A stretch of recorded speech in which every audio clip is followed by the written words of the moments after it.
हिजाब को लेकर पूरे देश में चर्चा तेज हो चुकी है, जिसका असर अब उत्तर प्रदेश के विधानसभा चुनावों पर भी पड़ रहा है। इतना ही नहीं, यह हिजाब का मामला अब सिर्फ हिजाब तक सीमित नहीं रहा, बल्कि हिजाब का यह विवाद हिंदू मुसलमान हो चुका है, जिस पर हम पूछ रहे हैं हिजाब पर घमासान तो यूपी चुनाव में उफान क्यों?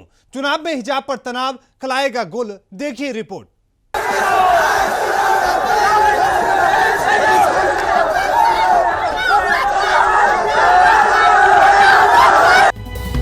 कर्नाटक में स्कूल कॉलेज में मुस्लिम छात्राओं की हिजाब पहनकर आने की मांग पर छिड़ा 1 महीना पुराना विवाद अब सिर्फ हिजाब के लिए नहीं रह गया।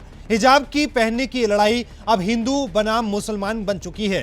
हिजाब की मांग में अल्लाह अकबर का नारा भी है। हिजाब की लड़ाई में जय श्री राम के नारे भी हैं। हिजाब मामले पर राजनीति भी जोरों पर है। AIMIM चीफ असदुद्दीन ओवैसी ने कहा, हिजाब और बुर्का पर तो हमारा राइट नहीं है, हमारा फंडामेंटल राइट संविधान पर है। मैं क्या पहनता हूं और क्या खाता हूं, किसी को झांकने की उसमें जरूरत नहीं है। ने कह दिया कि कोई सरकार ये तय नहीं कर सकती कि हम क्या खाएंगे और क्या पिएंगे, क्या पहनेंगे, क्या खाएंगे। तो बीजेपी की सरकार कर्नाटका में गैर जरूरी के जुल्म कर रही है, संविधान के खिलाफ काम कर रही है। हिजाब के इस विवाद पर क्या ओवैसी, क्या प्रियंका गांधी और क्या मायावती सभी खुलकर बोल रही हैं। प्रियंका गांधी ने कहा कि यह फैसला करना महिलाओं का अधिकार है कि उन्हें क्या पहनना है और पहनावे को लेकर उत्पीड़न बंद होना चाहिए, चाहे वो बिकनी हो, घूंघट हो, जींस हो या हिजाब हो। यह फैसला करने का अधिकार महिलाओं का है कि उन्हें क्या पहनना है। तो वहीं मायावती ने कहा कि हिजाब के इस विवाद को सामाजिक सौहार्द को नुकसान पहुंचाने के लिए इस्तेमाल किया जा रहा है। मैंने हिजाब पे बहस छेड़ी है।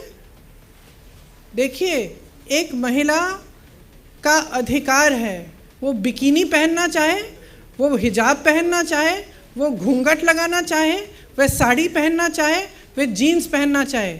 इसमें कोई राजनीति की बात नहीं है और ना होनी चाहिए। हाँ, आप देखिए, आप गोलमोल करके कुछ भी कह सकते हैं। किसी का अधिकार नहीं है कि वो एक महिला को कहे कि तुम ये पहनो। आपको मैं कह रही हूँ वो स्कार्फ उतारो अपना। अब ऐसे में बीजेपी भी हमला कर रही है और चुनावी माहौल को खराब करने का आरोप लगा रही है। केंद्रीय मंत्री अनुराग ठाकुर ने कांग्रेस पर जोरदार हमला किया और कई सवाल दाग दिए हैं। हर बार विपक्ष के कुछ दलों ने कुछ नया प्रयोग करने का प्रयास किया और चुनावों के बाद वो खत्म हो जाता है और हर उस प्रयोग में विदेशी ताकतें भी कूद पड़ती हैं और आपको पता है कौन से दल वो उठाते हैं और किनके साथ कौन सी विदेशी ताकतें जुड़ती हैं। इसके साथ ही RSS नेता इंद्रेश कुमार हिजाब के मामले पर कट्टरपंथियों पर बेटियों को शिक्षा से दूर करने का आरोप लगा रही हैं कि हमारी बेटियों का कट्टरपंथी कैसे दुरुपयोग कर रहे हैं और उनका इसी के नाम पर आया कि कट्टरपंथी कैसे मजहबी सेंटीमेंट भड़काकर इस देश का सद्भाव और भाईचारा बिगाड़ने का काम कर रहे हैं। अब बीजेपी जहां हिजाब के इस विवाद को विपक्ष का नया प्रयोग बता रही है, तो वहीं विपक्ष लगातार हिजाब के मामले पर सरकार पर हमला कर रहा है। लेकिन ये विवाद उत्तर प्रदेश के विधानसभा चुनावों में क्या गुल खिलाएगा, ये तो समय ही बताएगा। Bureau report, R9 news.